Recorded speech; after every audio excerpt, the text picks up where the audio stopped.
Добрый день! Мы на канале компании «АвтоСтронг», одного из крупнейших поставщиков запчастей в Республике Беларусь. И сейчас мы прибываем куда? На наш очень большой и современный склад на Домбровской 15.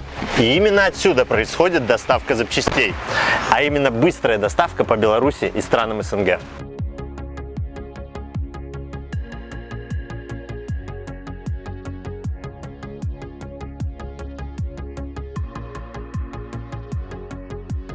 И так как мы на одном из лучших технических каналов Беларуси, и компания «АвтоСтронг» продолжает рассказывать о контрактных моторах. И сегодня мы приготовили вам интереснейший рассказ про очень популярный мотор 2.0 HDI.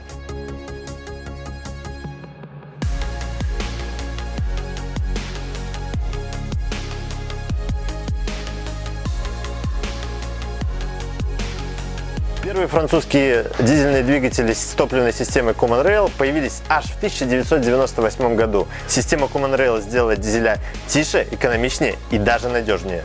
Вот это та самая первая модификация двигателя HDI, которая ставилась на Peugeot и Citroën. Данный французский дизель на удивление надежен. Если правильно его обслуживать, то он пройдет и 400, и 500 тысяч километров. Статистика компании «АвтоСтронг» говорит о том, что этот мотор пользуется очень малым спросом, что опять же доказывает его надежность. Теперь поговорим о нюансах данного мотора. Этот мотор оснащался разными топливными системами, разработанной компанией Bosch и разработанной компанией Siemens. Так вот, Bosch – хорошая топливная система, а Siemens – косячная. Во-первых, у Siemens пьезофорсунки, которые ходят недолго и плохо ремонтируются, а во-вторых, топливную систему Siemens легко завоздушить, если вы выйдете бак полностью, либо же поменяете неправильно топливный фильтр. У Bosch таких проблем нет. Максимум, что может случиться, это выйдет из строя насос подкачки, который находится в баке. Вот этот двигатель именно с топливной системой Bosch.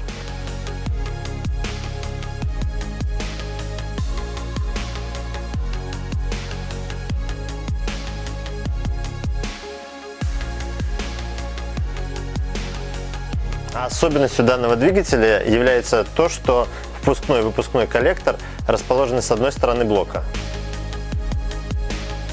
Вот мы добрались до корпуса термостата, и по вот этому каналу охлаждающей жидкости мы можем определить, перегревался мотор, либо нет. Если жидкость перегревалась, то это могло привести к деформации головки блока цилиндров.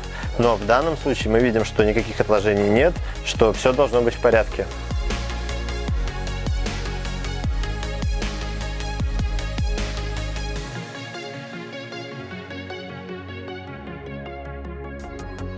Только что мы сняли вот такой интересный конструктор. Здесь турбина, выпускной коллектор и часть системы EGR с клапаном. Клапан в данном случае EGR вакуумный.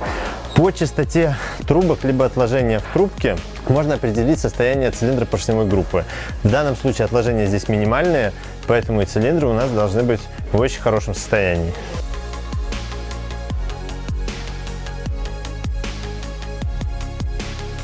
Одним из способов определения состояния турбины, о котором мы рассказывали в нашем первом выпуске, является определение поперечного и продольного люфта.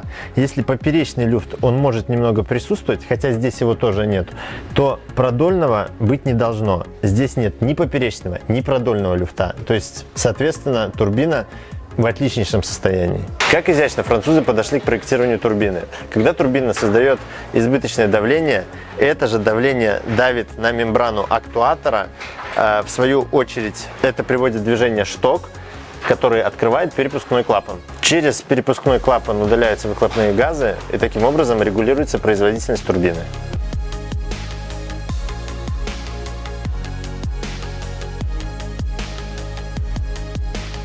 Еще одной особенностью этого мотора является наличие двух заливных горловин. То есть, так как этот мотор устанавливался на большой спектр автомобилей, то есть минивэны, седаны и так далее, доступ к этой горловине мог быть ограничен. Поэтому производитель пожалел сервисных работников и сделал две горловины.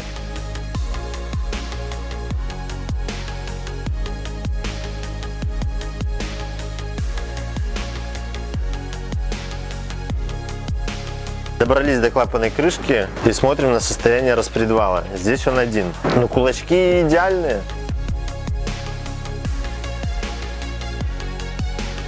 Если обратить внимание на клапанную крышку с внутренней стороны, то здесь видно, что все чистенько, никаких отложений и так далее. То есть мотор хорошо обслуживался.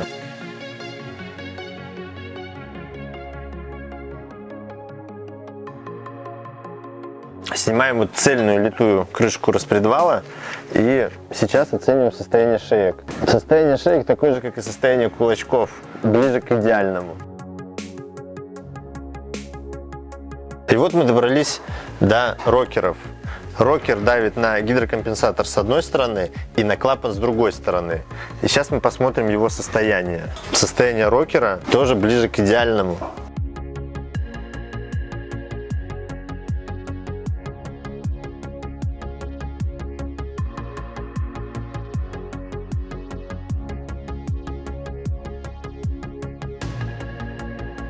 Теперь пришла пора снимать форсунки. Обычно в дизельных моторах форсунки достаются очень сложно и приходится использовать такую приспособу, как обратный молоток. В данном же случае форсунки достаются руками. Это говорит о том, что двигатель обслуживался по регламенту. То есть вот эти огнеупорные шайбы менялись примерно раз в 50 тысяч километров.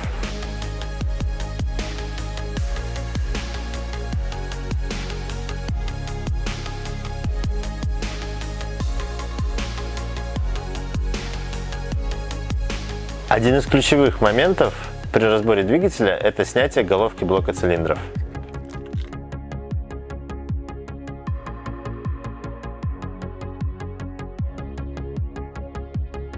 Сейчас мы осматриваем цилиндры, и по виду хон отличный, и выработка отсутствует.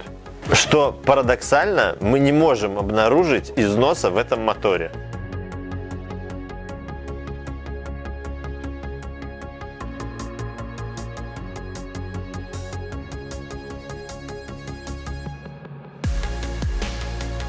После снятия поддона нашему взору открывается картер.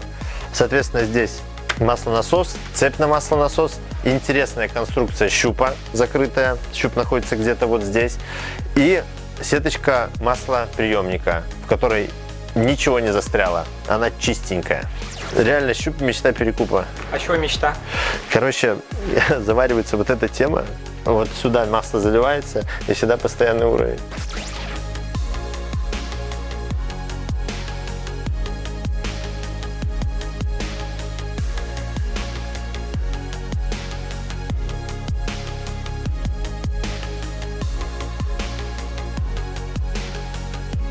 Что мы видим?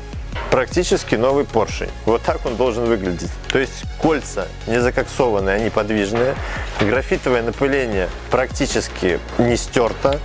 И вкладыши как новые.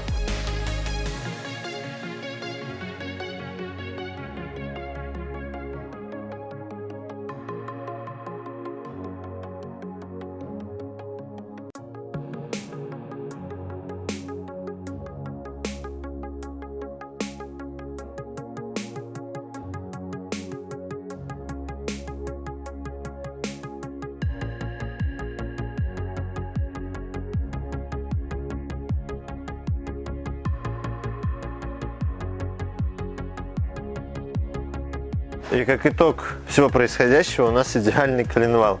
Лучшие запчасти в автостронге.